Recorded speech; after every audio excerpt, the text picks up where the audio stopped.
Imamat pasal 13 ayat 1 sampai 59. Penyakit kusta.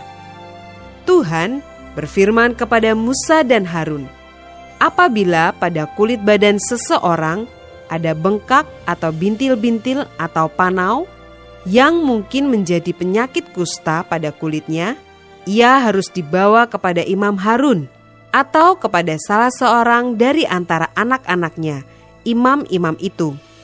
Imam haruslah memeriksa penyakit pada kulit itu. Dan kalau bulu di tempat penyakit itu sudah berubah menjadi putih dan penyakit itu kelihatan lebih dalam dari kulit, maka itu penyakit kusta.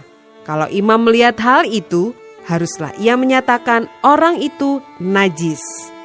Tetapi jikalau yang ada pada kulitnya itu hanya panau putih dan tidak kelihatan lebih dalam dari kulit, dan bulunya tidak berubah menjadi putih, imam harus mengurung orang itu 7 hari lamanya.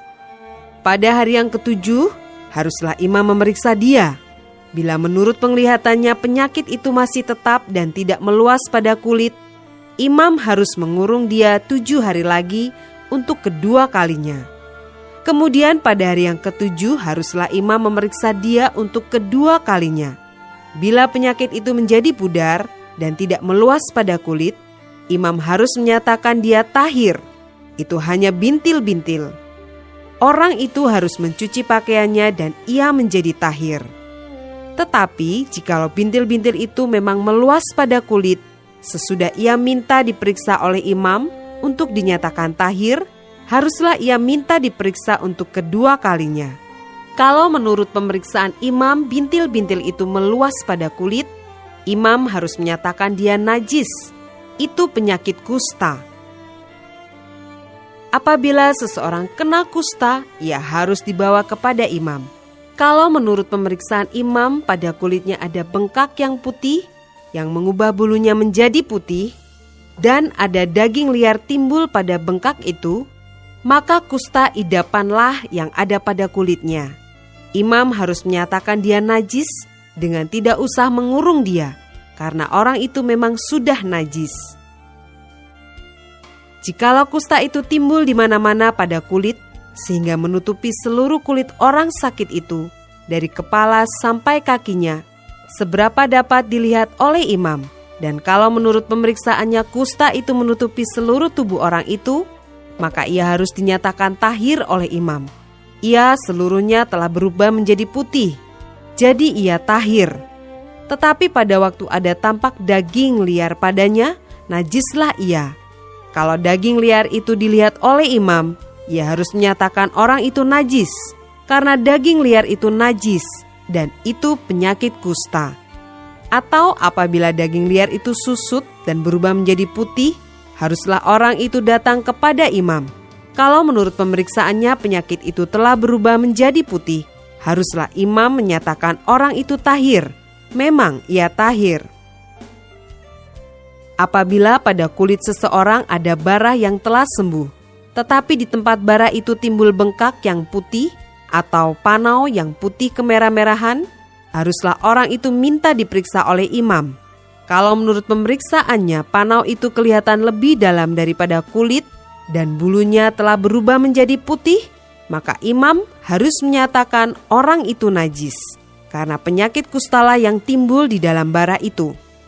Tetapi jikalau panau itu diperiksa oleh imam, dan ternyata tidak ada bulu yang putih padanya, dan tidak lebih dalam daripada kulit, malahan pudar, imam harus mengurung orang itu 7 hari lamanya. Dan jikalau panau itu memang meluas pada kulit, imam harus menyatakan dia najis. Itu penyakit kusta. Tetapi jikalau panau itu masih tetap dan tidak meluas, maka itu bekas barah, dan imam harus menyatakan orang itu tahir. Atau apabila pada kulit seseorang ada lecur karena api, dan daging liar yang timbul pada lecur itu menjadi panau yang putih kemerah-merahan atau putih, maka imam harus memeriksa panau itu. Bila ternyata bulu pada panau itu berubah menjadi putih dan panau itu kelihatan lebih dalam dari kulit, maka yang timbul di dalam lecur itu adalah penyakit kusta. Dan imam harus menyatakan orang itu najis, itu penyakit kusta. Tetapi jikalau menurut pemeriksaannya tidak ada pada panau itu bulu yang putih, dan panau itu tidak lebih dalam daripada kulit, malahan pudar, imam harus mengurung orang itu 7 hari lamanya. Pada hari yang ke-7, imam harus memeriksa lagi dia. Jikalau panau itu memang meluas pada kulit, maka haruslah imam menyatakan dia najis. Itu penyakit kusta. Tetapi jikalau panau itu masih tetap dan tidak meluas pada kulit, malahan pudar, maka itu bengkak lecur dan imam harus menyatakan dia tahir, sebab itu bekas lecur. Apabila seorang laki-laki atau perempuan mendapat penyakit pada kepala atau pada janggut, imam harus memeriksa penyakit itu. Bila itu kelihatan lebih dalam dari kulit dan ada padanya rambut halus yang kuning, maka imam harus menyatakan orang itu najis, karena itu kudis kepala, yakni kusta kepala atau kusta janggut. Dan apabila menurut pemeriksaannya penyakit kudis itu tidak kelihatan lebih dalam dari kulit dan tidak ada padanya rambut yang hitam, maka imam harus mengurung orang yang kena penyakit kudis itu 7 hari lamanya. Pada hari yang ke-7, imam harus memeriksa penyakit itu.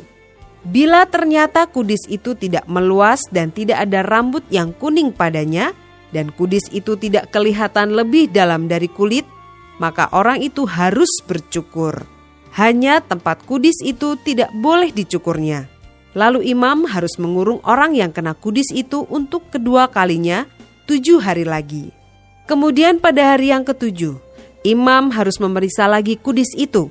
Bila ternyata kudis itu tidak meluas pada kulit dan tidak kelihatan lebih dalam dari kulit, maka imam harus menyatakan orang itu tahir dan ia harus mencuci pakaiannya dan ia menjadi tahir. Tetapi jikalau kudis itu memang meluas pada kulit, sesudah ia dinyatakan tahir dan menurut pemeriksaan imam kudis itu meluas pada kulit, maka imam tidak usah lagi mencari rambut yang kuning. Memang orang itu najis. Tetapi jikalau menurut penglihatan imam kudis itu masih tetap dan ada rambut hitam tumbuh pada kudis itu, maka kudis itu sudah sembuh dan orang itu tahir, dan imam harus menyatakan dia tahir. Apabila pada kulit seorang laki-laki atau perempuan ada panau-panau, yakni panau-panau yang putih, imam harus melakukan pemeriksaan. Bila ternyata pada kulitnya ada panau-panau pudar dan putih, maka hanya kuraplah yang timbul pada kulitnya, dan orang itu tahir. Apabila rambut kepala seorang laki-laki meluruh, dan ia hanya menjadi botak, ia tahir. Jikalau rambutnya meluruh pada sebelah mukanya dan ia menjadi botak sebelah depan, ia tahir. Tetapi apabila pada kepala yang botak itu, sebelah atas atau sebelah depan ada penyakit yang putih kemerah-merahan, maka penyakit kustalah yang timbul pada bagian kepala yang botak itu. Lalu imam harus memeriksa dia. Bila ternyata bahwa bengkak pada bagian kepala yang botak itu putih kemerah-merahan, dan kelihatannya seperti kusta pada kulit, maka orang itu sakit kusta dan ia najis, dan imam harus menyatakan dia najis karena penyakit yang di kepalanya itu. Orang yang sakit kusta harus berpakaian yang cabik-cabik, rambutnya terurai, dan lagi ia harus menutupi mukanya sambil berseru-seru, najis, najis. Selama ia kena penyakit itu, ia tetap najis. Memang ia najis. Ia harus tinggal terasing di luar perkemahan. Itulah tempat kediamannya.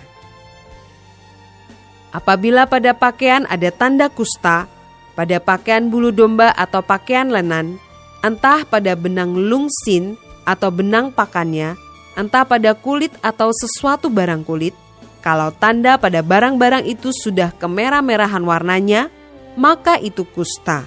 Hal itu harus diperiksakan kepada imam. Kalau tanda itu telah diperiksa oleh imam, ia harus mengasingkan yang mempunyai tanda itu 7 hari lamanya. Pada hari yang ke-7, ia harus memeriksa tanda itu lagi. Apabila tanda itu meluas pada pakaian atau benang lungsin atau benang pakan, atau pada kulit, entah untuk barang apapun kulit itu dipakai, maka itu adalah kusta yang jahat sekali, dan barang itu najis. Ia harus membakar barang-barang yang mempunyai tanda itu, karena itu kusta yang jahat sekali. Barang-barang itu harus dibakar habis. Tetapi jikalau menurut pemeriksaan imam, tanda itu tidak meluas pada barang-barang itu, maka imam harus memerintahkan orang mencuci barang yang mempunyai tanda itu. Lalu ia harus mengasingkannya 7 hari lagi untuk kedua kalinya.